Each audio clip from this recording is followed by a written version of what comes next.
So you'll quickly realize the reason most people call me Bruce, because my last name is Brusilovsky, which is a very Russian name, which is very hard to spell and pronounce. And so when I was working at TechCrunch about 2 years ago, almost 2 years ago, over the summer we had 3 Daniels. We had Dan Levine, who now works at Excel Partners. We had Dan Romero, who was a student at Duke, and there was me. And Dan Romero, because he was there first, got Dan. Dan Levine got Levine, and then no one could say Brusilovsky, so they're like, Brew. And that's actually stuck with me since, and now everywhere my online handle is now Daniel Brew. So it worked out pretty well. So I'm going to be talking about empowering young entrepreneurs. And this is so dear to kind of my heart because mentioned, I started my first company at 14, I started my second company at 15, and then my third company at 17. And a lot of my close friends are fellow young entrepreneurs. The entrepreneurs that I hang out with, obviously some are a lot older, some are my age, and just it's always fun listening to kind of what they're talking about, what complaints they're having and things like that. When I started Teens in Tech, the whole reason behind Teens in Tech is I had all these young entrepreneur friends that I met all online. And I said, well, I want to meet more other like-minded people like myself and these handful of other young entrepreneur friends that I had. And ironically enough, so we created this social network, which Teens in Tech, the very first version was. And the whole idea was a social network for young bloggers and podcasters. Because I got my start in tech being a blogger and podcaster. Unfortunately, there weren't too many people that were bloggers and podcasters, and we quickly pivoted to not just bloggers and podcasters, but tech entrepreneurs in general. But a little bit about me. So I'm the founder and CEO of Teens in Tech Labs. A project that I've been involved in recently, which is completely out of this world, is a movie. I'm an associate producer on a movie called Olive, which is the world's first full feature-length film shot entirely on a cell phone. How many of you have seen The Notebook? Awesome. You remember the older lady in The Notebook, Jenna Rollins? She is the star of this film. Yeah, she is beyond amazing. And then how many of you watched Rescue Me? A few hands. John Scurdy from Rescue Me is also in this. And so the whole point of Olive is to try to change Hollywood by not using a $50,000 or $100,000 camera like you see around the room. We used a cell phone that records in full 1080p HD, the only phone to do that right now, which is why we use the Nokia N8. So the whole point of Olive is that it's changing Hollywood by, 1, showing that you don't need expensive cameras, and 2, we don't have a studio backing us. We're completely funded by the community. We're raising money on Kickstarter right now to fund the distribution of the film. And we applied for the Grammys, or not the Grammys, what am I talking about? The Oscars. And we actually got in. We're one of 500 movies to get in. So right now we're going through this screening period down in LA next week where the movie will be showing. So any of you in LA, you should go check it out. It's allofthemovie.com. Got to put the little plug in there. I also advise a company called EveryMe. It was part of the batch of Y Combinator. They just raised $1.5 million from Andreessen Horowitz, Crunch Fund, Tencent, and a bunch of others. I was on the founding team of a company called Quick, which sold to a company we all know and love, Skype, earlier this year. I was there from 2007 until December of 2010. And then I worked at TechCrunch, which obviously got bought by AOL, Apture, which just got bought by Google, 8bits, which got bought by Twitter, and then Etude, which got bought by Steinway & Sons, the piano company. So my mom says I have a magic finger. I don't know if she's right or not yet. But I kind of wanted to come here and kind of ask 2 questions. The first question, which is how do we empower young entrepreneurs? And there's a whole lot of research and a lot of content behind this. But I think there's a few different things. We can easily break this down. The reason behind Teens in Tech and what we do today, so Teens in Tech, there's 4 elements. There's our conference and events. We do conferences right now just in Silicon Valley, but actually next week, next Saturday, we're doing our first conference in Los Angeles, and then expanding to New York and Austin and Seattle, and then Europe, and then Asia, and then South America, and so on. The second is an incubator. We did our first batch of incubatees this last summer. We helped 6 teams, 15 young entrepreneurs, get their idea off the ground. One of those founders was actually a female, which was awesome because the amount of time that I spend with members of the media or other entrepreneurs, and they always ask, you know, do you have any female founders? And I was so proud to say yes, because my mom actually works at Oracle. She's been there for 13 years. I grew up at Oracle, pretty much. Every day after school, instead of going to daycare, I went to Oracle. I had my own cube at Oracle where I did homework, and I brought my little computer, and that's where I went after school. And now, even though I'm a little bit older, I still go to Oracle almost every single day to take advantage of the gym, which is great. But it's so funny because I look at kind of the last few years, and we've taken, as a generation, my generation, we've taken so much for granted. We've taken the internet for granted. We've taken computers for granted. And I look back, and I still have that same computer that I brought to Oracle with me every single day in middle school, and it barely turns on. I mean, it literally takes minutes to even get to the boot screen. And then I look and I have this Core i7, iMac at the office, and it boots up in seconds. And it's just unbelievable where we've gone from those days when I was in middle school and had to use CRT monitors. And now I have a 27-inch iMac, and it's just unbelievable. But going back to my original point, which is how do we empower young entrepreneurs, it starts with education. And this is the big thing. And I think this has been a topic throughout the day. And this is a topic happening all over the country. If we're talking about how do we out-innovate the rest of the world, it starts in our education system. The reason behind a lot of what we do at Teens in Tech is because we're filling a huge gap. It isn't until college that you can take computer science or business classes. What are we doing in high school when we're telling these students, and I went through this. I had a former college professor as my history teacher my senior year. And when anyone got a bad grade, the first thing he said is, how am I supposed to prepare you for the real world if you can't get an A on a simple history test? And I kind of listened to this, and this happened throughout the entire year. And then I heard, I kept on thinking, what am I doing now that's preparing me for the real world? I want to be in the tech sector. What classes am I taking now other than maybe English and math? And I hate both of them, to be honest. I hate school in general, but that's a whole other story. What classes am I taking now to really help me gain that knowledge and experience? I didn't find that at school, so I went and got internships. My very first internship was actually at the company my dad used to work for. It was called Remend. They made software for banks. Ironically, they went bankrupt 2 years later. But I worked there, and I didn't do anything important. I really sat there. I had my own desk. I got to play around with computers. They would give me tasks like create an HTML website. I learned how to code there. I learned how computers worked. That was the first time I realized this is where we take this for granted, because I looked at all these computers and servers, and we had this huge server room in the office, and I would just look in there and just racks and racks of networking equipment and all this stuff, and I'm like, wow, this is the real deal.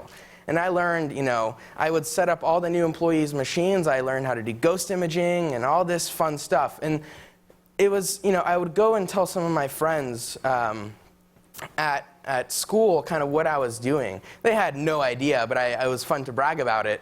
But I would tell them, and they didn't understand. They used MySpace. I mean, believe it or not, back in the day, this was MySpace time. They used MySpace, but they didn't know how MySpace worked. They didn't know what powered MySpace, but I was learning that. And that gave me a whole different perspective on how the internet and technology really worked. So that's why education is something that's so dear to me right now, and why at Teens in Tech, we're really trying to fill a gap that in high school, our high school students should be learning computer science and business classes. And then when they go to college, why are they learning Java? Why are they learning old languages? We should be teaching them Ruby on Rails. We should be teaching them, I hear some laughing, we should be teaching them PHP and JavaScript, a new technology. And so there's just a lot of fundamental problems. And I work for an agency in DC called Just3. They're a creative agency. And I used to go to DC almost once a month. And when I was there, I would meet with some politicians, and I would tell them, look, our education system is broken. And they would, of course, give their reasons why why it's not broken and why it's working. And I gave them the 15 students in our incubator program, and I said, these are 15 reasons why it is broken. The reason they are in our incubator program is because our education system couldn't help them. So how do we empower young entrepreneurs? It starts with education. How many of you have heard of Code Academy? Awesome. It takes startups like Code Academy and Treehouse and Code School and a bunch of other programs to teach young people how to code. If it's not classes in the classroom, it's online utilities. That's why we're working with companies like Mozilla. One of their core values is to teach, educate. How does the internet work? That's the first thing they teach people. How does the internet work? That's why we're working with Code Academy. The Mozilla Foundation has a program called Hackasaurus, which actually brings in-person code sessions to, I think they've done 50 around the country. It takes companies like this and programs like Code Academy and Hackasaurus to teach young people how to code. So I'm going to go to so that was the first question. The second question is, what can I do? There's, let's say, 150 people, maybe more, in this room. And I'm sure you're kind of getting this itch of, how many of you actually have children who are teenagers? A few hands. You're probably now wondering, what can I do? I learned this actually a few days ago. The Boys and Girls Club next year, I don't know if any of you heard this news, the Boys and Girls Club of America next year is going to start teaching computer science classes. 45% of the Boys and Girls Club is women. That's huge. We've reached out to them. We want to work with them because it takes organizations that understand that we need to better prepare ourselves for the future. And I think that's so key. Other programs, even if it's not in high school or middle school, after-school programs. A lot of schools have great computer labs. My school didn't have Wi-Fi on campus, but it had a room full of 30 great computers that we should be taking advantage of. At lunchtime, half the room was filled with gamers who would have their own little USB drives, who came in during lunch and would play games the entire lunch period. That's a perfect time to do a little 15-minute HTML session. Why can't we teach HTML during lunch or after school? Why can't we take field trips to companies like Cisco or Google or Facebook or Yahoo or eBay? And the list goes on and on and on. Because it starts in our education system and it goes out to the rest. How many of you have heard of an event called Startup Weekend? Awesome. Why can't we do startup weekends at schools? Why can't we take existing infrastructure that exists for entrepreneurs who aren't young people and bring it to young people? Because that's where it starts. Startup Weekend has produced hundreds of entrepreneurs. They do events all around the world. They've even started focusing on education events. But they're not being done at schools. They're still being done wherever they have been doing them before. I'm a huge supporter of Startup Weekend. I go to as many as possible. One of our biggest supporters at Teens in Tech is Microsoft. They support Startup Weekend. There's a lot of synergy there. But I'm always wondering, how can we take existing programs, existing infrastructure, things that already work, and bring it to the people who need them? Because how many of you are CEOs? You're probably going to be looking for interns next summer. You want to hire interns who are tech savvy, who understand things. I want to be able to hire interns next year who know how to code. When we ran the incubator this last summer, we had 6 teams, like I mentioned. 3 of them didn't know how to code at the beginning of the summer. The first 2 weeks of a very short summer, we had to take back and teach these kids how to code because they didn't have these necessary skills. It's not possible to start a company and today, with what we have right now, without basic technical knowledge. How many of you use GoDaddy? Yeah, I mean, we all know GoDaddy. It's funny, I don't even understand how to use GoDaddy, and I'm pretty technical. I mean, that shit is ugly. And I'm blown away. So Teens in Tech is 3 people. It's myself here in Mountain View, our CTO in New York, and our editorial director in Boston. Our CTO gets confused on how to use GoDaddy, and this guy can code sites that can scale to thousands and millions of users. I mean, it's unbelievable. It's things like that. I mean, we have to take the knowledge that we have and distribute it to places. For those who have kids, why not do a program at your school? I mean, take an hour every week and teach them how to be a businesswoman, businessman. Teach them these skills that we need to take and bring to our classrooms, to our education system, to show that we are ready to take on the problems that will happen in 2020, 2030, 2040, and beyond. Because right now, to be perfectly honest, I'm quite scared that we're not going to be ready for what's going to happen in the future. Because I look at my best friend, who is an avid gamer, computer science major, and he's not big into social media, which is great because we have to talk about things that are non-tech related. But he is really starting to understand now how everything works. And 5 years ago, he had no idea.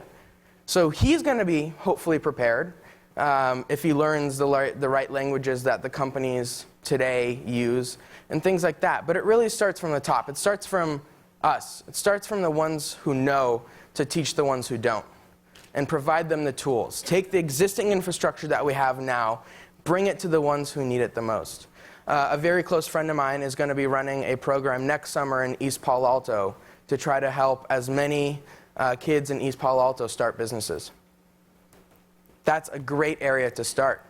To be perfectly honest, I've only been on this side of the 101 once or twice.